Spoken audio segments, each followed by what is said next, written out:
Corporate hospital private hospital ఉండడం తప్పు కాదు, కానీ వైద్య రంగంలో ప్రభుత్వం ప్యారలల్ గా పనిచేయకపోతే పూర్తిగా వైద్యాన్ని ప్రజల ఆరోగ్యాన్ని ప్రైవేట్ సంస్థలకు వదిలేస్తే ఆ తర్వాత ప్రజల రక్తాన్ని పీల్చుకు తింటాయి కార్పొరేట్ హాస్పిటల్ కావచ్చు, ప్రైవేట్ హాస్పిటల్ కావచ్చు.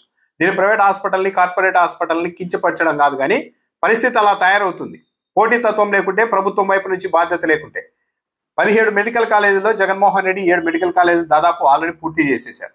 క్లాసులు కూడా నడుస్తున్నాయి. మిగిలినవి మీరు విడతల వారీగా అయినా సరే సగమైన పూర్తి చేయండి అంటే లేదు. మెడికల్ కాలేజీల నిర్మాణం అనేది చాలా ఆర్థికంగా భారంతో కూడుకున్నది. 5,000 కోట్ల రూపాయలు కావాలి, అంత డబ్బులు వచ్చే పరిస్థితి లేదు కాబట్టి మేము ప్రైవేట్కి ఇచ్చేస్తున్నామని చంద్రబాబు నాయుడు గారు ప్రభుత్వం చెప్పారు. ఒకవైపు రాష్ట్ర వ్యాప్తంగా ప్రజల ఆరోగ్యానికి సంబంధించిన అంశంలో ఇలా వ్యవహరిస్తున్న చంద్రబాబు నాయుడు గారి ప్రభుత్వం అమరావతి విషయంలో మాత్రం శరవేగంగా అప్పులు చేస్తోంది. ఇప్పటికే 31,000 కోట్ల రూపాయల అప్పులు ఓకే. ఇప్పుడు అంతటితో ఆగకుండా మరో 32,000 కోట్ల రూపాయల అప్పు తెచ్చేందుకు సిఆర్డిఏ సిద్ధమైంది. ఇప్పటికే వరల్డ్ బ్యాంక్ ద్వారా, ఏషియన్ డెవలప్మెంట్ బ్యాంక్ ద్వారా 15,000 కోట్ల రూపాయలు, హడ్కో నుంచి 11,000 కోట్ల రూపాయలు, జర్మనీకి చెందిన KfW బ్యాంక్ నుంచి 5,000 కోట్లు, అంటే మొత్తం 31,000 కోట్ల రూపాయలు అప్పు చేశారు.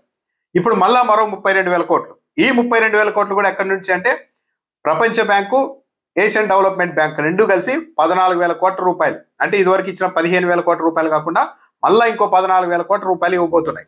దాన్ని తీసుకోబోతున్నారు. National bank for financing infrastructure and development ద్వారా 10,000 కోట్ల రూపాయలు తెస్తున్నారు, మరో 10,000 కోట్ల రూపాయలు. నాబార్డు నుంచి మరో 7,000 కోట్ల రూపాయలు తెస్తున్నారు. సో మొత్తం 32,000 కోట్ల రూపాయలు ఇప్పుడు లేటెస్ట్గా కేవలం అమరావతి నిర్మాణం కోసం మాత్రమే చేయబోతున్నారు.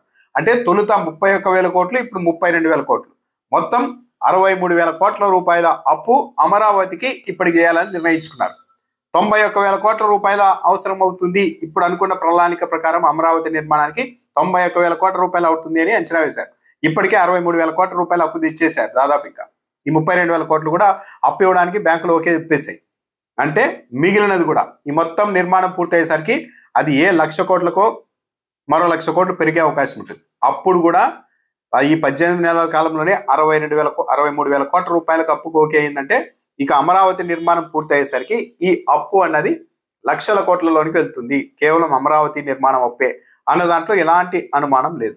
ఒకవైపు మాత్రం ప్రజల ఆరోగ్యానికి సంబంధించి 5,000 కోట్ల రూపాయలు అప్పు ఆల్రెడీ నాబార్డు నుంచి ఎలా అప్పు తెచ్చుకోవాలి అన్న దానిపైన గత ప్రభుత్వమే ప్లానింగ్ కూడా ఇచ్చినప్పటికీ కూడా దాన్ని పక్కన పెట్టి ప్రైవేట్కి అప్పగించి అమరావతి విషయంలో మాత్రం ఒక ప్రాంతం అభివృద్ధి కోసం మాత్రం రాష్ట్రం మొత్తం మీద ఇలా 63,000 కోట్ల రూపాయలు ఇప్పటికప్పు. ఇంకా ఎన్ని లక్షల కోట్లు తెస్తారో మొత్తం పూర్తి అయ్యేసరికి తెలియదు. కానీ అదే రాష్ట్ర వ్యాప్తంగా, జిల్లాల వ్యాప్తంగా ఉన్న మెడికల్ కాలేజీల విషయంలో మాత్రం, రాష్ట్ర వ్యాప్తంగా ప్రజల ఆరోగ్యానికి సంబంధించిన విషయంలో మాత్రం 5,000 కోట్ల అప్పు పుట్టదని చెప్పి ఒక అమరావతి నిర్మాణం కోసం మాత్రం 63,000 కోట్లకి ఇప్పుడు ఓకే చేశారు. ఇంకా ఎంత అప్పు తెస్తారో చూడాలి.